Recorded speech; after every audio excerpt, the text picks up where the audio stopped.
ಇದನ್ನ ನೀವ್ಯಾಕೆ ಕೇಳ್ತಾ ಇದ್ದೀರಾ? ಇದಕ್ಕೂ ನಿಮ್ಗೂ ಏನ್ ಸಂಬಂಧ? ನನ್ನ ಮಗಳು ಏಜ್ ಅವ್ರನ್ನ ಮದುವೆ ಆಗ್ಬೇಕು ಅಂತ ನೀವ್ಯಾಕೆ ಇಚ್ಛೆ ಪಡ್ತಾ ಇದ್ದೀರಿ? ಪ್ರಶ್ನೆ ಮಾಡೋದು ನಿಮ್ಮ ಕೆಲಸ ಅಲ್ಲ. ನಾನು ಕೇಳೋ ಪ್ರಶ್ನೆಗಳಿಗೆ ಉತ್ತರ ಕೊಡೋದು ಮಾತ್ರ ನಿಮ್ಮ ಕೆಲಸ. ಎಜೆ ಲೀಲಾ ಮದುವೆ ಆಗ್ಬೇಕೋ ಬೇಡವೋ?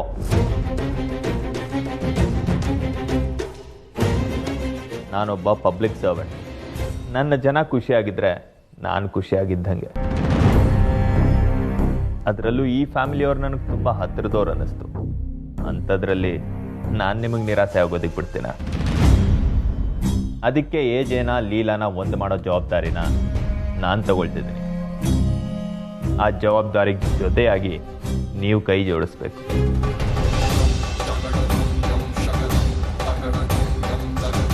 ಅಂದ್ರೆ ಈಗಲೂ ನನ್ನ ಮಗಳಿಗೆ ಆ ಮನೆಗೆ ಸೊಸೆಯಾಗಿ ಹೋಗೋ ಅವಕಾಶ ಇದೆ ಅಂತೀರಾ? ಖಂಡಿತ ಇದೆ. ಅದಕ್ಕೆ ನೀವು ಮನ್ಸು ಮಾಡ್ಬೇಕಷ್ಟೆ. ಯಾಕೆ ನಿಮಗಿಷ್ಟ ಅಲ್ವಾ? ಅಮ್ಮ,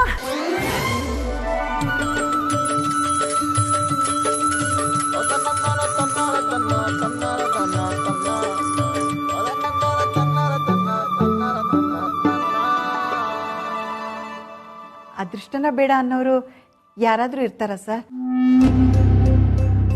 ಆದ್ರೂ ಇದೆಲ್ಲ ಸಾಧ್ಯನಾ ಅಂತ ಅನುಮಾನ ಅಷ್ಟೆ. ಆ ಅನುಮಾನ ನಿಮಗೆ ಬೇಡ. ಆಸೆ ಇದ್ರೆ ಕೈ ಜೋಡಿಸಿ. ಇಲ್ಲ ಅಂದ್ರೆ ನನಗೇನು ಅಂತ ನಾನು ಕೈ ಚೆಲ್ಲಿ ಹೊರಟೋಗ್ತೀನಿ.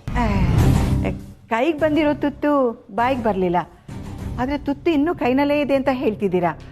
ಕಾಲ ಕೈ ಮೀರೋಕ್ ಮುಂಚೆ ಕೈ ಜೋಡಿಸೋದು ಒಳ್ಳೇದಲ್ವಾ ಸರ್?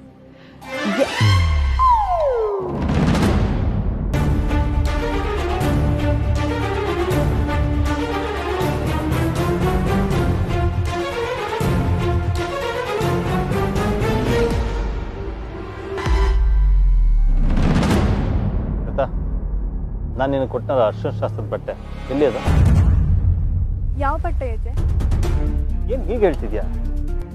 ನೀನು ನನ್ನ ರೂಮಿಗೆ ಬಂದಾಗ ನನ್ನ ಹತ್ರ ಅರ್ಶನಶಾಸ್ತ್ರದ ಬಟ್ಟೆ ಕೊಟ್ಟನಲ್ಲ ನಿಂಗೆ. ಇವಾಗಲೂ ನಮ್ಗೆ ಯಾವ ಬಟ್ಟೆ ಅಂತ ಗೊತ್ತಾಗ್ತಿಲ್ಲ. ಅಷ್ಟಕ್ಕೂ ನಾನು ಇವತ್ತು ನಿಮ್ಮ ರೂಮ್ಗೆ ಬಂದಿಲ್ಲ. ಅದು ಅಲ್ಲದೆ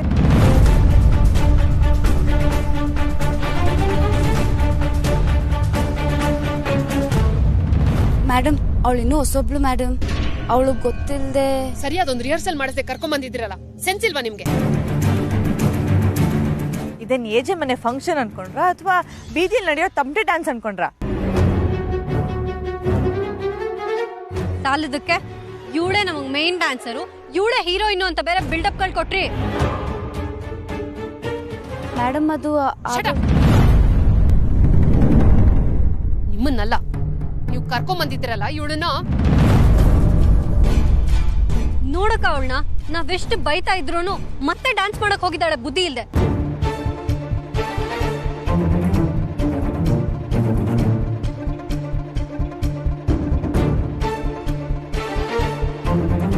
ಹೀಗೆ ಬಿಟ್ರೆ ಇಡೀ ಫಂಕ್ಷನ್ ಅನ್ನೇ ಹಾಳು ಮಾಡ್ತಾಳೆ. ನಡೀರಿ, ಅದೇನ್ ಮಾಡ್ತಾಳೆ ನೋಡೋಣ.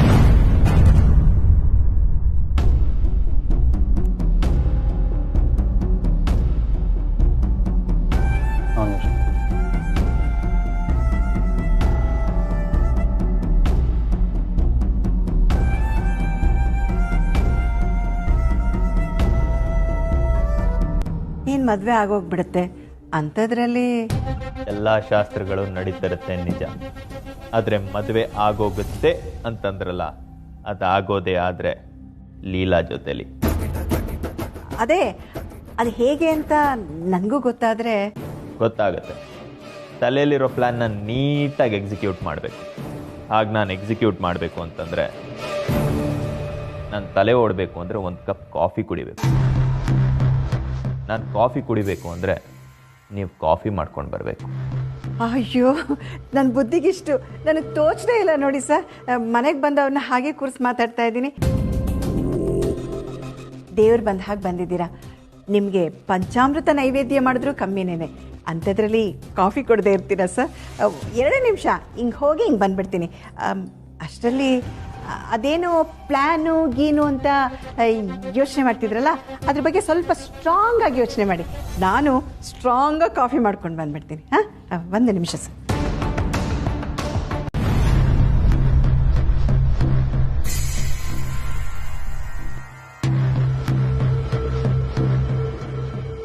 This is not the end. This is the beginning.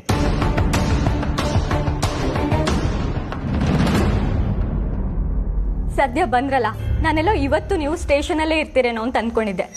ಅಲ್ಲ ದೇವ್, ಮದ್ವೆ ಟೈಮಲ್ಲಿ ಇದೆಲ್ಲ ಬೇಕಾ?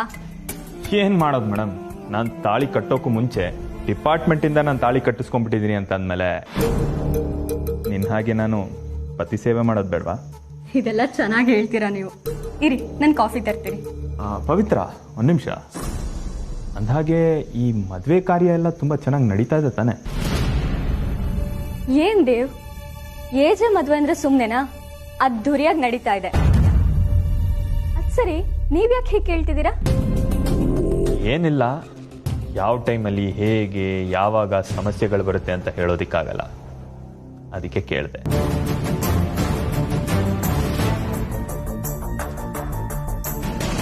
ದೇವ್, ನೀವು ವಿಷಯ ಇಲ್ಲದೆ ಯಾವ ಟಾಪಿಕ್ ಬಗ್ಗೆನೂ ಮಾತಾಡಲ್ಲ ಅಂತ ನನ್ಗೆ ಗೊತ್ತು. ಹೇಳಿ, ಯಾಕೆ ಹಾಗೆ ಕೇಳಿದ್ರಿ?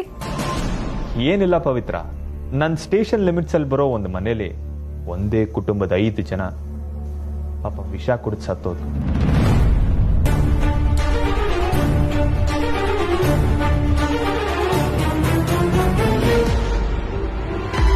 ಅಯ್ಯೋ ಪಾಪ. ಆದ್ರೆ ಅವರೆಲ್ಲ ಸಾಯೋದಕ್ಕೂ ಏಜೆ ಮದ್ವೆ ಬಗ್ಗೆ ಕೇಳೋದಕ್ಕೂ ಏನ್ರಿ ಸಂಬಂಧ? ಸಂಬಂಧ ಇಲ್ಲ ಅಂದ್ರೆ ಇಲ್ಲ, ಇದೆ ಅಂತ ಅನ್ಕೊಂಡ್ರೆ ಗಟ್ಟಿ ಸಂಬಂಧನೇ ಇದೆ. ಅಂದ್ರೆ ಇವತ್ತು ಸತ್ತೋರೆಲ್ಲ ಪಾಪ ಆ ಮದ್ವೆ ನಿಂತೋಗಿರೋ ಹುಡುಗಿ ಮನೆ ಕಡೆಯವರಂತೆ. ತುಂಬಾ ಬಡವ್ರು ಬೇರೆ. ಯಾವುದೋ ಶ್ರೀಮಂತರ ಮನೆ ಸಂಬಂಧ ಸಿಕ್ತು ಅಂದಿದ ತಕ್ಷಣ ಖುಷಿಯಾಗಿ ಇದ್ದಿದ್ದು ಒಬ್ಬಳ ಮಗಳನ್ನ ಎಂಗೇಜ್ಮೆಂಟ್ ಮಾಡಿ ಮುಗಿಸಿದ್ದಾರೆ. ಇನ್ನೇನು ಮದ್ವೆ ಸಿದ್ಧತೆ ಮಾಡ್ಕೋಬೇಕನ್ನೋ ಅಷ್ಟರಲ್ಲೇ ಈ ಗಂಡಿನ ಕಡೆಯವರು ನಮಗೆ ಮದುವೆ ಬೇಡ ಅಂತ ಹೇಳಿದ್ರೆ ಅವಮಾನ ತಡೆಯೋದಿಕ್ಕಾಗದೆ ಹೆಣ್ಣಿನ ಕಡೆಯವರು ವಿಷ ಕುಡಿದು ಸತ್ತೋಗಿದ್ದಾರೆ.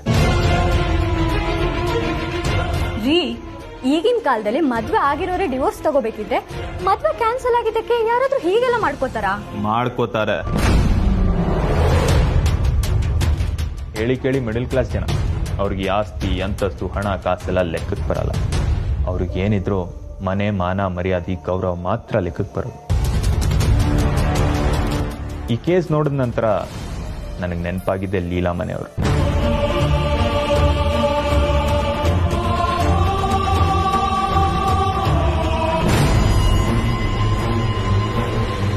ಅವ್ರ ಫ್ಯಾಮಿಲಿ ನೆನಪಾಗಿದ್ದೆ ತಡ ಯಾವುದಕ್ಕೂ ಇರ್ಲಿ ಅಂತ ಒಂದು ವಿಸಿಟ್ ಹಾಕೋದಿಕ್ಕೆ ಅಂತ ಹೋದೆ. ಆದರೆ ಅಲ್ಲಿ ಹೋಗಿ ನೋಡಿದ್ರೆ ಲೀಲಾ ಮದುವೆ ನಿಂತೋಗಿ ಚಿಂತೆಲೆ ಅವರಮ್ಮ ಹಾಸಿಗೆ ಹಿಡಿದ್ಬಿಟ್ಟಿದ್ದಾರೆ.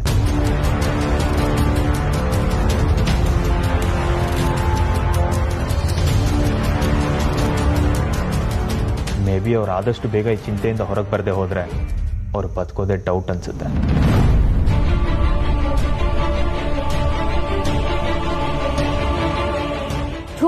ಬಿಡ್ತು ಅನ್ರಿ, ಯಾವಾಗ್ಲೂ ನೀವು ಪೊಲೀಸ್ ಮೈಂಡ್ ಸೆಟ್ ಅಲ್ಲೇ ಯೋಚನೆ ಮಾಡಬೇಡಿ. ನಾನೊಬ್ಬ ಸಾಮಾನ್ಯ ಮನುಷ್ಯನಾಗಿ ಹೇಳ್ತಾ ಇದ್ದೆ, ನೀನೇ ಯೋಚನೆ ಮಾಡು ಪವಿತ್ರ. ನಾಳೆ ದಿನ ಲೀಲಾ ತಾಯಿಗೆ ಏನಾದ್ರು ಹೆಚ್ಚು ಕಮ್ಮಿ ಆಯ್ತು ಅಂತಂದ್ರೆ ಆ ಮನೆ ಶಾಪ ಈ ಮನೆಗೆ ತಟ್ಟದೇ ಇರುತ್ತಾ?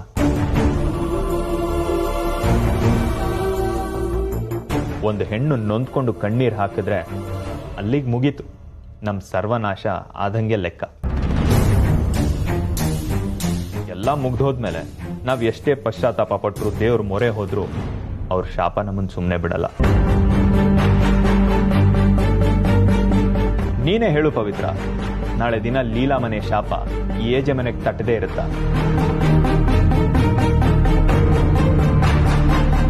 ನಿಮ್ ಮಾತ್ ನಿಜ ರೀ, ಆದ್ರೆ ಇದಕ್ಕೆಲ್ಲ ಪರಿಹಾರನೇ ಇಲ್ವಾ? ಸಮಸ್ಯೆ ಕೊಟ್ಟಂಗೆ ಪರಿಹಾರನೂ ಇಟ್ಟಿರ್ತಾನ ಭಗವಂತ. ಕಾಲ ಮಿಂಚ್ ಹೋಗೋದ್ರೊಳಗಡೆ ಅದನ್ನ ನಾವು ಕಂಡ್ಕೋಬೇಕಷ್ಟೆ.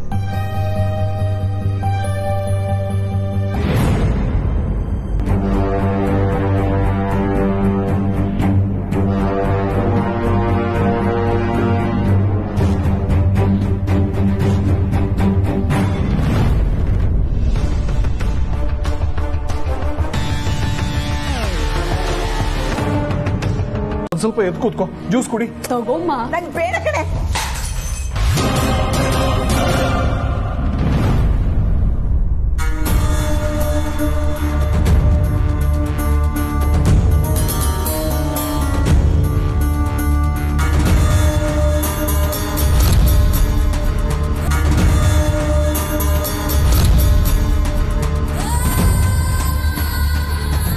ಅಮ್ಮ ನೀವು ಇಲ್ಲಿ? ಯಾರು ಬಂದಿದ್ದಾರೆ ರೀ?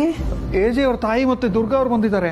ಅಯ್ಯೋ, ನಾನು ಇನ್ನೊಂದು ಅರ್ಧ ಗಂಟೆಲಿ ಗೊಟ್ಟಕ್ಕಂತೀನಿ ಅಂತ ಆಗ್ಲೇ ಅಡ್ವಾನ್ಸ್ ಆಗಿ ಬರಕ್ಕೆ ಹೇಳ್ಬಿಟ್ರ. ಹಾಗೆಲ್ಲ ಮಾತಾಡಬೇಡಿ, ಬಿಡ್ತು ನೀ ಕೌಸಲ್ಯ. ನೀವಾದ್ರೂ ಸ್ವಲ್ಪ ಹೇಳಿ ಅಮ್ಮ. ಬೇಡದೇ ಇರೋ ಕೊರಗು ಹಚ್ಕೊಂಡು ನರಳ್ತಾ ಇದ್ದಾಳೆ. ಅಯ್ಯೋ, ಮಲಕ್ಕಮ್ಮ, ಮಲಕ್ಕೋ, ಪರವಾಗಿಲ್ಲ. ಇಲ್ಲಮ್ಮ, ಹಿರಿಯರಾದ್ ನೀವೇ ನಿಂತಿರುವಾಗ ನಾನು ಹೆಂಗ್ ಮಲ್ಕೊಳ್ಳಿ? ಅಯ್ಯೋ, ನಾ ಇದಕ್ಕೆಲ್ಲ ಏನು ತಿಳ್ಕೊಳ್ಳೋದಿಲ್ಲ, ಮಲ್ಕೋಪ್ಪ. ಅಯ್ಯೋ, ಹೂನೆಲ್ಲ ತಂದ್ಬಿಟ್ಟಿದ್ದೀರಾ. ನನ್ ಸತ್ ಹೋದ್ರೆ ಇಟ್ಟು ಹೋಗೋಣ ಅಂತ ಬಂದ್ರ? ಸಾಯೋ ಹೆಂಗ್ಸ ನೀನು, 4 ಜನರನ್ನ ಸಾಯಿಸೋಳು. ಏನಾಯ್ತಮ್ಮ ಕೌಸಲ್ಯ ನಿಮ್ಗೆ?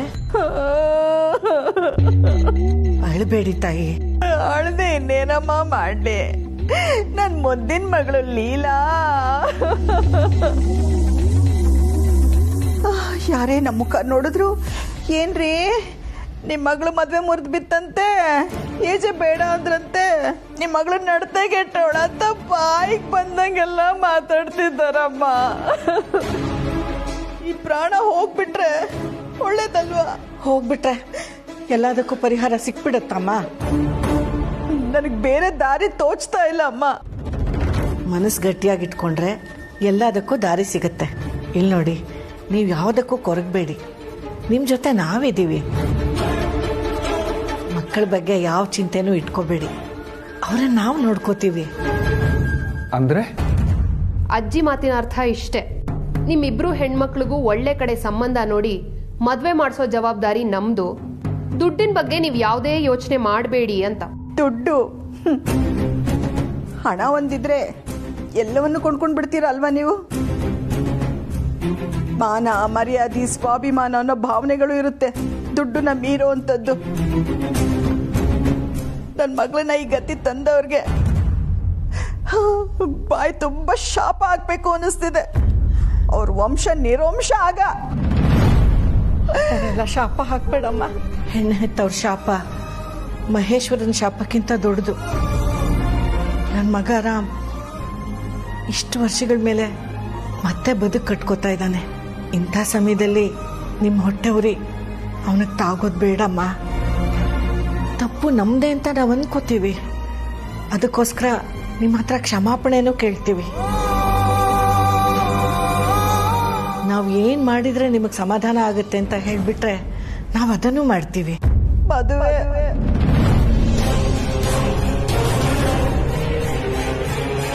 ಏಜೆಗೂ ಲೀಲಿಂಗೂ ಮದುವೆ. ಆ ಮದುವೆ ಅಂತೂ ನಡೀಲಿಲ್ಲ. ಕಡೆ ಪಕ್ಷ ಈಗ ನಡೀತಾ ಇರೋ ಮದ್ವೆಗಾರು ಕರೀರಿ ಅಮ್ಮ ನಮ್ಮನ್ನ. ನೀವ್ ಈ ಮದ್ವೆಗೆ ಬರೋದ್ರಿಂದ ನಿಮ್ಗಾಗೋ ಲಾಭ ಏನು? ಐ ಮೀನ್, ನೀವ್ ಈ ಮದ್ವೆಗೆ ಬರೋದ್ರಿಂದ ಜನ ನಿಮ್ ಬಗ್ಗೆ ಆಡ್ಕೊಳ್ಳೋದನ್ನ ನಿಲ್ಲಿಸ್ಬಿಡ್ತಾರಾ? ನಿಲ್ಲಿಸ್ತಾರ. ಮದ್ವೆ ಮುರಿದು ಬಿದ್ರು ಇವ್ರ ಮದ್ವೆಗೆ ಬಂದು ನಗ್ತಾ ನಗ್ತಾ ಓಡಾಡ್ತಿದ್ದಾರೆ ಅಂದರೆ ಇವ್ರ ಸಂಬಂಧಗಳು ಇನ್ನೂ ಚೆನ್ನಾಗಿದೆ ಅಂತ ಜನರು ಗೊತ್ತಾಗುತ್ತೆ.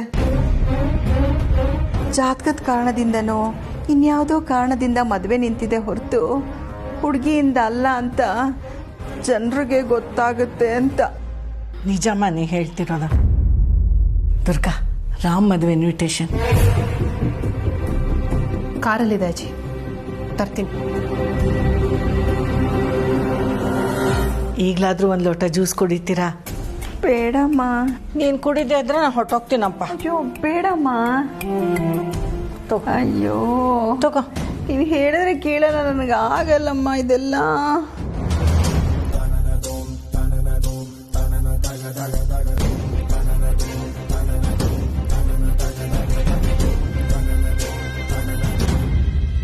ನೀವು ಈ ಕಡೆಗೆ ಬನ್ನಿ. ಸಕುಟುಂಬ ಸಪರಿವಾರ ಸಮೇತರಾಗಿ ನನ್ನ ಮಗ ರಾಮ್ ಮದುವೆಗೆ ನೀವೆಲ್ಲ ಖಂಡಿತ ಬರಬೇಕು. ಬಂದು ಗಂಡು ಹೆಣ್ಣನ್ನ ಹರಿಸ್ಬೇಕು. ಅಯ್ಯೋ, ಇದೇನ್ ಅಂಕಲ್ ಕಾಲ್ ಮಾಡ್ತಿದ್ದಾರೆ? ಒಟ್ನಲ್ಲಿ ಇವ್ರ ಮನೆಯವರು ಯಾರು ನಮ್ಮ ನೆಮ್ಮದಿಯಾಗಿರೋಕೆ ಬಿಡಲ್ಲ ಅನ್ಸುತ್ತೆ. ಮೊದ್ಲು ಈ ಅಂಕಲ್ಗೆ ಫೋನ್ ಮಾಡ್ಬಿಡಿ ಅಂತ ಹೇಳ್ಬೇಕು. ಏನೇ ನಿಂದು ಪೂಜೆ ನಡೆಯುವಾಗ ಮೊಬೈಲ್ ಒಳಗಡೆ ಇಟ್ಟು ಪೂಜೆ ಮಾಡಿ.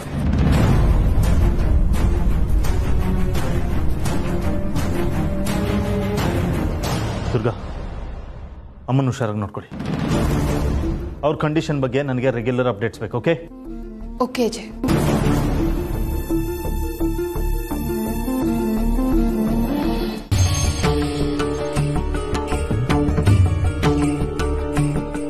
ಆರ್ತಿ ತಗೊಳ್ಳಿ.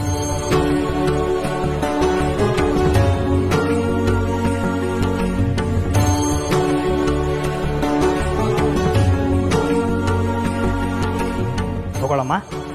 ಆ ತಾಯಿ ಅನುಗ್ರಹ ಸದಾಕಾಲ ನಿನ್ನ ಮೇಲೆ ಇರಲಿ.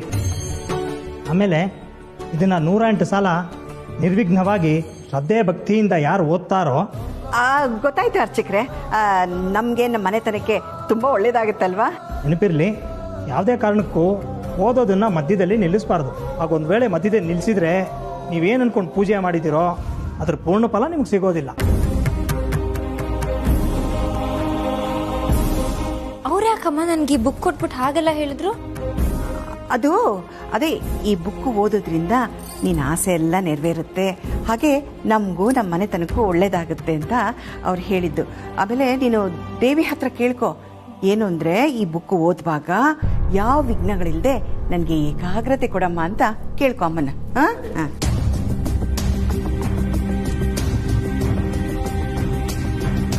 ದೇವ್ರೆ, ನಮ್ಮಮ್ಮನ ಆಸೆ ಎಲ್ಲ ಈಡೇರಿಸ್ಬೇಕು. ಅವ್ರು ನಮ್ಮ ಒಳ್ಳೇದಕ್ಕೆ ಮಾಡಿಸಿರೋ ಈ ಪೂಜೆಯಿಂದ ಫಲ ಸಿಗಬೇಕು. ನಾನು ಯಾವುದೂ ಎಡ್ವರ್ಟ್ ಮಾಡದೆ ವ್ರತ ಕಂಪ್ಲೀಟ್ ಮಾಡೋ ಶಕ್ತಿ ಕೊಡು ದೇವ್ರೆ.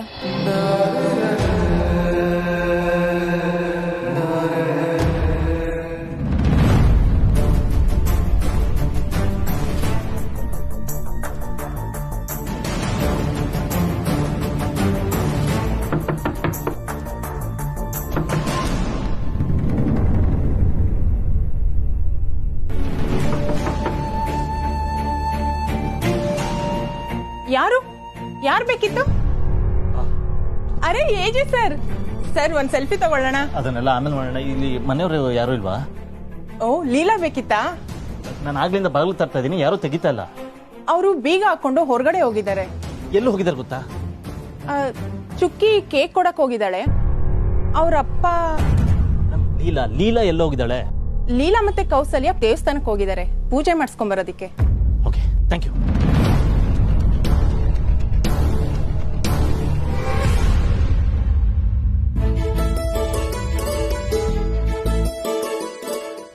ನೀನ್ ಬೇಕಾದ್ರೆ ಪ್ರದಕ್ಷಿಣೆ ಹಾಕೊಂಬ, ನಾನು ವ್ರತ ಶುರು ಮಾಡ್ತೀನಿ.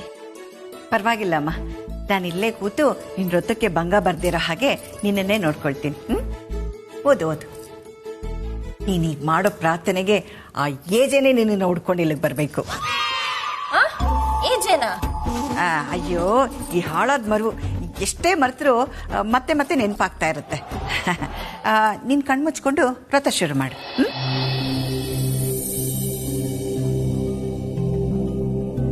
ಸರ್ವಮಂಗಳ ಮಾಂಗಲ್ಯೆ ಶಿವೆ ಸರ್ವಾರ್ಥ ಸಾಧಿಕೆ.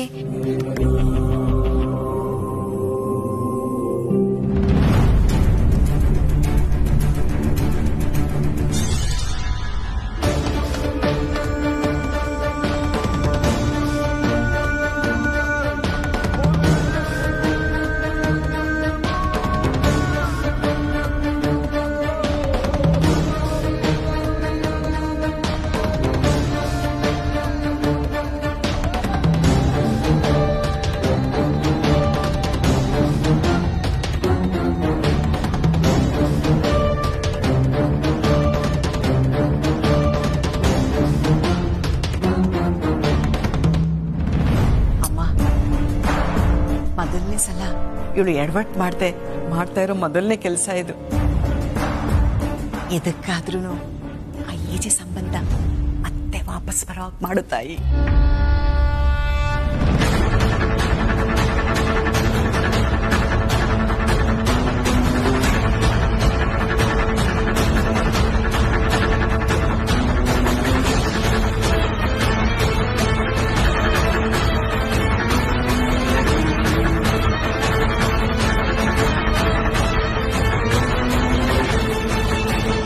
ಶಾಸ್ತ್ರದ ದಿನ ನಮ್ಮ ಇಡೀ ಮನೆತನದ ಮರ್ಯಾದೆನ ಕಳೆದ ಹುಡುಗಿನ ಮತ್ತೆ ನೋಡ್ಬೇಕು ಅಂತ ಯಾಕಿಷ್ಟು ಹಠ ಮಾಡ್ತಿದ್ದೀರಾ?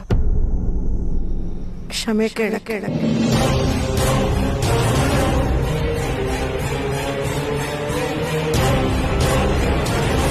ಅಜಿತ್, ಕ್ಷಮೆ ಕೇಳೋ ಅಂತ ತಪ್ಪು ನಮ್ಮಿಂದ ಏನಾಗಿದೆ? ನಾವ್ ಯಾಕೆ ಅವ್ರ ಕ್ಷಮೆ ಕೇಳಬೇಕು? ಅವ್ರ ಮಗಳನ್ನ ನಮ್ಮ ಮಗನಿಗೆ ತಂದ್ಕೋತೀವಿ ಅಂತ ಹೇಳಿದ್ದಕ್ಕೆ ಅದ್ದೂರಿಯಾಗಿ ಎಂಗೇಜ್ಮೆಂಟ್ ಮಾಡಿ ಲೀಲಾ ನಮ್ಮನೆ ಸೊಸೆ ಆಗ್ತಾಳೆ ಅಂತ ಇಡೀ ಊರಿಗೆ ತಿಳಿಯೋ ಹಾಗೆ ಮಾಡಿದ್ದಕ್ಕೆ, ಕೊನೆಯದಾಗಿ ಮೆಹಂದಿ ಶಾಸ್ತ್ರದ ದಿನ ಅಷ್ಟು ಜನರ ಮುಂದೆ ನಿಮ್ಮ ಮಗಳು ನಮಗ್ ಬೇಡ ಅಂತ ಸಂಬಂಧ ಮುರ್ಕೊಂಡಿದ್ದಕ್ಕೆ, ಇಷ್ಟು ಕಾರಣಗಳು ಸಾಕಲ್ವಾ ದುರ್ಗಾ ನಾವು ಅವಳು ಕ್ಷಮೆ ಕೇಳೋದಿಕ್ಕೆ? ಅಜ್ಜಿ, ಅವ್ರಿಗೇನಾಗಿದೆಯೋ ನಮಗೂ ಅದಾಗಿದೆ ಅಲ್ವಾ? ನೀವ್ಯಾಕೆ ಇಷ್ಟೊಂದು ನೊಂದ್ಕೋಬೇಕು? ಶ್ರೀಮಂತರು ಏನ್ ಮಾಡಿದ್ರು ಚಂದವೇ. ಅದೇ ಮಧ್ಯಮ ವರ್ಗದ ಕುಟುಂಬದಲ್ಲಿ ಈ ತರದ್ದೇನಾದ್ರೂ ನಡೆದ್ರೆ ಸಮಾಜಕ್ಕೆ ಹೆದರ್ಕೊಂಡು ಕಡೆಯವರೆಗೂ ತಲೆ ತಗ್ಗಿಸ್ಕೊಂಡೇ ಬದುಕ್ಬೇಕಾಗತ್ತೆ. ಅಂತವ್ರ ಶಾಪ ನನ್ ರಾಮ್ಗಾಗ್ಲಿ ನಿಮ್ಗಾಗ್ಲಿ ತಟ್ಟಿದ್ರೆ ಅದನ್ನ ತಡ್ಕೊಳ್ಳೋ ಶಕ್ತಿ ನನ್ಗಿಲ್ಲ ದುರ್ಗಾ. ಅಂತದ್ ಏನು ಆಗಲ್ಲ ಅಜ್ಜಿ. ನಿನಗ್ ಗೊತ್ತಿಲ್ಲ ದುರ್ಗಾ, ತಾಯಿ ಶಾಪ ಯಾವಾಗ ತಟ್ಟದೆ ಬಿಡಲ್ಲ. ದೇವಾನುದೇವತೆಗಳಿಗೆ ಬಿಟ್ಟಿಲ್ಲ, ಇನ್ ನಾವೆಲ್ಲ ಯಾವ ಲೆಕ್ಕ? ನೆನ್ಸ್ಕೊಂಡ್ರೆ ಭಯ ಆಗುತ್ತೆ. ಅಜ್ಜಿ ಪ್ಲೀಸ್ ಹಾಗೆಲ್ಲ ಮಾತಾಡ್ಬೇಡಿ. ಏಜೆಗಾಗ್ಲಿ ಈ ಮನೆಗಾಗ್ಲಿ ಆ ತರದ್ ಏನು ಆಗಲ್ಲ. ನೀವ್ ಧೈರ್ಯವಾಗಿರಿ.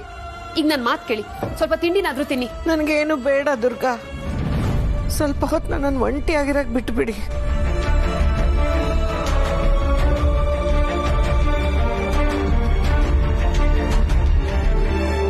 ನೋಡಲಿಲ್ಲ, ಅಮ್ಮನಿಗೆ ಹುಷಾರಿಲ್ಲ, ಲೋ BP ಆಗಿ ಅನ್ಕಾನ್ಶಿಯಸ್ ಆಗಿದ್ದಾರೆ.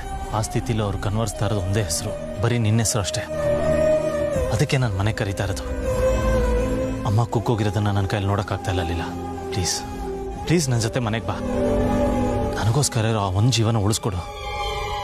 ನಾನು ಇದೊಂದು ಮಾತನ್ನು ನಡೆಸ್ಕೊಡು. ನಾನು ಇಷ್ಟು ಕೇಳ್ತಾ ಇದ್ದೀನಲ್ಲ, ಅದಕ್ಕೆ ಬೆಲೆ ಕೊಟ್ಟಾದ್ರು ಬಾ. ಏಜೆ ಕರೆದ್ರು ಅಂದ ತಕ್ಷಣ ಬಂದ್ಬಿಡ್ಬೇಕಾ? ಅದು ಹಾಗಲ್ಲ ಲೀಲಾ. ನಾನು ಕಾರಲ್ಲಿ ಹೋಗ್ತಾ ಎಲ್ಲ ಎಕ್ಸ್ಪ್ಲೇನ್ ಮಾಡ್ತೀನಿ. ನೋಡು, ನಮ್ಮಿಬ್ರು ಮಧ್ಯೆ ಏನೇ ಇದ್ರು ಅದನ್ನ ಆಮೇಲೆ ಬಗೆಹರಿಸ್ಕೊಳ್ಳೋಣ. ಮೊದಲು ಮನೆಗೆ ಹೋಗೋಣ ಬಾ. ಲೀಲಾ, ಲೀಲಾ,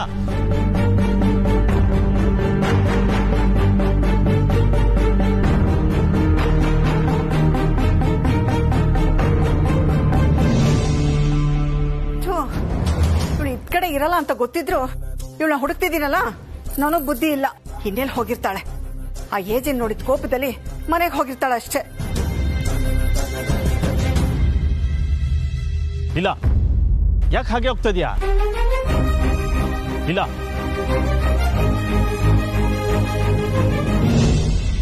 ಇಲ್ಲ, ಪ್ಲೀಸ್ ಪ್ಲೀಸ್ ನನ್ನ ಮಾತು ಕೇಳು. ನನ್ನ ಜೊತೆ ಮನೆಗೆ ಬಾ. ನೋಡು, ಇದು ನಾನು ಏಜೆ ಯಾಕೆ ಕರೀತಾ ಇಲ್ಲ, ತಾಯಿ ಮಗನ ಕರೀತಾ ಇದ್ದೀನಿ. ಬಾ ನನ್ನ ಜೊತೆ. ಬರಲ್ಲ. ಯಾಕೆ ನಾನು ಹಿಂದಿಂದ ಬರ್ತಿದ್ದೀರಾ? ನಂಗೆ ನಿಮ್ ಜೊತೆ ಮಾತಾಡಕ್ಕೆ ಇಷ್ಟ ಇಲ್ಲ. ಎಷ್ಟೇ ಆಗ್ಲಿ ನೀವು ದೊಡ್ಡವರು, ಅಂಕಲ್ಲು, ನಾನು ಚಿಕ್ಕವಳು ಅಂತ ನಂಗೆ ಚೆನ್ನಾಗಿ ದಬಾಯಿಸ್ತಿದ್ದೀರಲ್ಲ. ಮಾತಾಡಲ್ಲ ಮಾತಾಡಲ್ಲ ಅಂತ ಅವಾಗ್ಲಿಂದ ನಾನ್ ಸ್ಟಾಪ್ ಆಗಿ ಮಾತಾಡ್ತಾನೆ ಇದೆಯಲ್ಲ. ಸ್ವಲ್ಪ ನನಗೂ ಮಾತಾಡೋಕೆ ಅವಕಾಶ ಕೊಡು. ನಾನು ಏನ್ ಹೇಳ್ಬೇಕು ಅಂತಿದ್ದೀನಿ ಕೇಳೋದನ್ನ. ನೋಡಿದ್ರ ಈಗ ತಾನೆ ನನ್ನ ತಾಯಿ ಮಗ ಕೈಗೆ ಮುಗಿದ್ ಕೇಳ್ಕೊತೀನಿ, ಪ್ಲೀಸ್ ಬಾ ಅಂತೆಲ್ಲ ರಿಕ್ವೆಸ್ಟ್ ಮಾಡಿ ಈಗ ಏಜೆ ತರ ಆರ್ಡರ್ ಮಾಡ್ತಿದ್ದೀರಾ. ನೀವ್ ಹೇಳಿದಕ್ಕೆಲ್ಲ ನಾನು ಬಗ್ಗದು ಇಲ್ಲ ಜಗದು ಇಲ್ಲ. ನಾನು ಹೋಗ್ತೀನಿ. ಓಕೆ ನೋಡು, ನಿನ್ಗೆ ಇಲ್ಲಿ ದೇವಸ್ಥಾನದಲ್ಲಿರೋ ದೇವ್ರು ಹೇಗೋ, ನನಗೆ ನಮ್ಮ ಮನೇಲಿರೋ ನಮ್ಮಮ್ಮ ಹಾಗೆ. ದಯವಿಟ್ಟು ನನ್ನ ಜೊತೆ ಬಾ. ನಾನ್ ಬರಲ್ಲ. ಯಾವ್ದೇ ಕಾರಣಕ್ಕೂ ನಿಮ್ ಜೊತೆ ಅಂತೂ ಬರಲ್ಲ. ನೀನ್ ಮಾಡೋದ್ರಿಂದ ಒಬ್ರಿಗೆ ಖುಷಿ ಮತ್ತೆ ಸಮಾಧಾನ ಸಿಗುತ್ತೆ ಅನ್ನೋದಾದ್ರೆ ಅದನ್ನ ಮಾಡಬೇಕು. ಅದನ್ನ ಮಾನವೀಯತೆ ಅಂತಾರೆ. ಹೌದಾ? ಒಬ್ರು ಖುಷಿಗಾಗಿ ಬೇರೆಯವ್ರ ಮಾತು ಕೇಳ್ಬೇಕಾ? ಹತ್ ಬಸ್ಗೆ ಹೊಡಿರಿ ನೋಡೋಣ. ವಾಟ್? ಆಯ್ತು, ನೀನೀಗ ಮನೆಗೆ ಬರ್ತೀಯ ಅನ್ನೋದಾದ್ರೆ 10 ಅಲ್ಲ 100 ಬಸ್ಗೆ ಬೇಕಾದ್ರೂ ಹೊಡಿತೀನಿ. ಬಾ. ಇಲ್ಲ, ಹಠ ಮಾಡ್ಬೇಡ. ಸುಮ್ಮನೆ ನನ್ನ ಜೊತೆ ಮನೆಗೆ ಬಾ. ಅಂಕಲ್, ಇದು ಮನೆ ಅಲ್ಲ, ರೋಡು. ಸುಮ್ನೆ ಕೈ ಬಿಡಿ. ಬಿಡ್ಲಿಲ್ಲ ಅಂದ್ರೆ ಏನ್ ಮಾಡ್ತೀನಿ ಗೊತ್ತಾ? ಇಲ್ಲ ಅಂದ್ರೆ ಏನ್ ಮಾಡ್ತೀಯಾ? ನಾನು ಹಿಡ್ಕೋಬೇಕಾಗತ್ತೆ.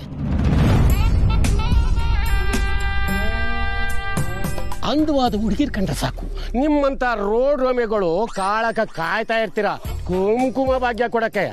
ಏನ್ ಮಾತಾಡ್ತಾ ಇದೀರಾ ನೀವು? ಏನೇನು ದೊಡ್ಡ ಡ್ಯಾನ? ಅಲ್ಲ, ಏಜೆ. ಅಂದ್ರೆ ನೀವು ಅಭಿರಾಮ್ ಜೈಶಂಕರ್ ಅಲ್ಲ ತಾನೆ? ಅವರೇ ಇವರು. ಬಿಡ್ಬೇಡಿ, ಎನ್ಕ್ವೈರಿ ಮಾಡಿ. ನೀವಾ? ಆಟೋ ಸಾರಿ ಸರ್ ನೀವು ಅಂತ ಗೊತ್ತಾಗ್ಲಿಲ್ಲ. ನನಗೆ ಕೆಲಸ ಇದೆ, ಬರ್ತೀನಿ.